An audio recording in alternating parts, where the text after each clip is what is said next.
And now, when you want to get back, now we have to pay 1,000% more. My house was there, I was quite satisfied. Now I have to build a house, I must go and get a loan from the building society and enslave myself for 30 years, all my life. What have you ever done to me? In South Africa, in 1949, I took a course in radio servicing, knowing full well that when I get my diploma, I will not be able to practice it.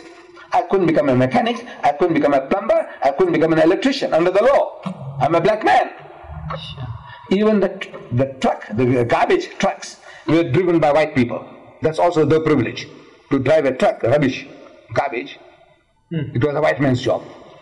Now you run short of manpower, you give us. You know, so, the Indian can come in and the African can come in. But for 300 years, he oppressed us. And they were a religious people, these Afrikaners. They're the most religious in the country. You know, for sticklers for religion, Sunday church, no cinemas, no this, no that. They are very, very good people. Right? But they're doing injustice. Because no man can. No man can. The only one who can give you a just law is God. Because he is not partial towards the American or the Chinese or the Indian. No, no. Yeah, that's right. He will make you a law. He says now, no alcohol. No alcohol in toto. Yeah. Don't touch it, says the Quran. Yeah, that's what we believe as well. MashaAllah, very good. So it says now, that law is no, for the Mormons no alcohol, but it says let's go and give alcohol to the Indians and the, you know, so that we can exploit them. That's all. No, it's sorry. It's a fact. It's a fact. Just leave it on this. You know, let the Indians drink, so we can, you know, keep them in position. No, that is an unjust law. See? Polygamy, this is only for us. The other man must be monogamous. Again, it's unjust. It's unjust. So, if God gives you a law, that is the only just law. Man makes, he is going to make compromises. Yeah, always. This is always making compromises to see whether now people are going to laugh at you for practicing polygamy. So if you happen to have a second wife, you will be kicked out of the church. You can have the wife, you can't register her, you know, as your wife. Yeah. But you can stay as husband and wife. You know, have a church service done. He said, right, look, this woman is prepared to marry me, take me as a husband, and I take her as a wife. He said, right, okay, right. He's done. So this man has got 8, this Mormon. He's got 8 wives. So he's not infringing the law of the land. The law of the land says you can't register to. Yeah. Because the law doesn't say you can't keep mistresses. As far as you are concerned, you have married her. The law says you are keeping mistresses. Your children are bastards. He said, look, let them think what they like. I know these are my children and they are legitimate. Yeah. Right. But now, you have, you see now, you say only God can change a law. Yeah. And God has been doing it. From the very beginning, God gave the people a law. Yeah. A very just law. An eye for an eye and a tooth for a tooth. You see, the Israelites had just come out of the Egyptian bondage. They had gone out into the Sinai Peninsula, and in that wilderness, in the desert, if somebody had done an antisocial deed like adultery, they said, this man deserves to die. Because your law allowed you to have more than one wife. If one was not enough, get 2. If 2 not enough, get 4. If 4 not, get 40. If you have got the bloody strength, go and get them. Why do you interfere with somebody else's wife or daughter? So you deserve to die. Yeah. According to God's law. They said that the person, the adulterer and the adulteress must be stoned to death. Get rid of an antisocial character. It was more merciful to kill him than to leave him in the desert to die of hunger and thirst. And he also becomes an object lesson for others. Yeah. That's the philosophy behind the law of God. Get rid of that guy. There's no time for lengthy litigations, putting a man in prison. Get rid of him. Yeah. Right. Beautiful law. Eye for an eye, tooth for a tooth. Beautiful law. But laws have a tendency to change the characters of people over a period of time. Any law, every law. Like in South Africa, this white man's law, everything was based on color. So therefore now everyone became color conscious. Anything. If I invite you home for lunch, you're thinking, says, why this Indian is calling me? Maybe he wants me to do him some favor. Because at the back of your mind is color. You think in terms of color. If you invite me home, which is never likely to happen, a white man inviting a black man is not likely to happen.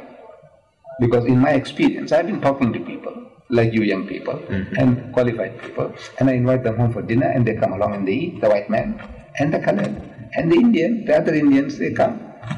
But no white man has invited me to his home for a cup of tea in all my 40 years of experience. So I want to know why. Don't they know such a thing as reciprocation? Not you know.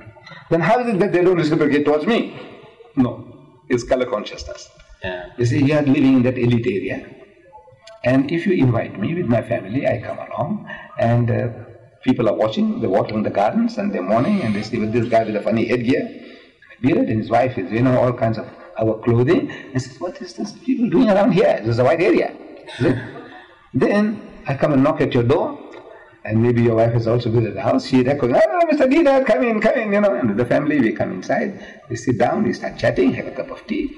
In the meantime, Mrs. Men, half an hour goes, and the tongues begin to wag. I say, this guy here, Mr. Smith, what is he running a shebeen, an illicit liquor or something? Or what is this guy? Look at his coolies that have gone in and then they haven't come out yet. Can you see? Yeah. So now you are color conscious.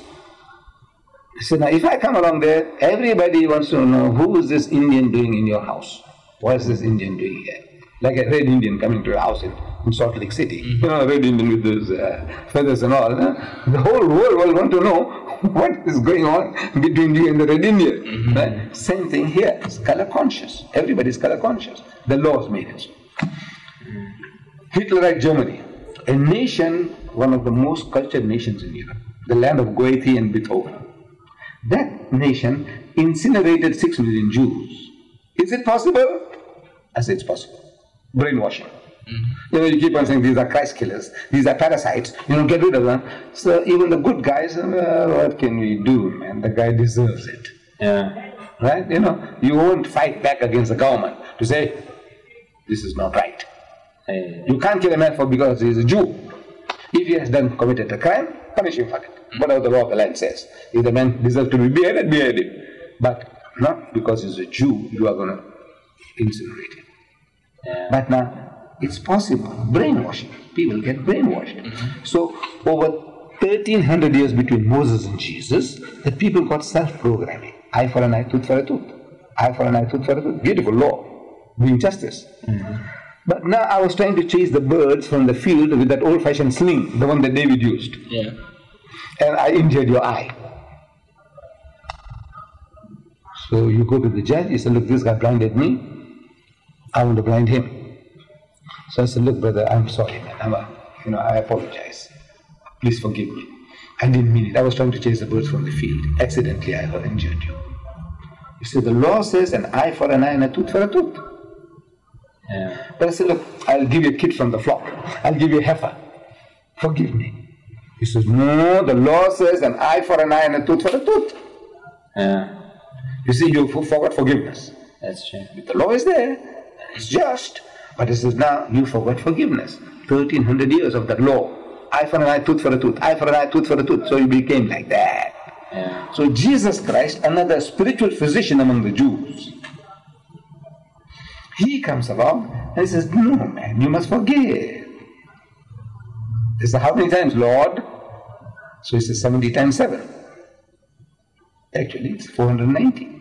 Does not literally mean so. It just means keep forgiving. Yeah. Keep on, man. Because your sickness is such that you need an antidote, which is another extreme. Yeah. You have gone to extreme, you need an antidote, which is another extreme. Forgive.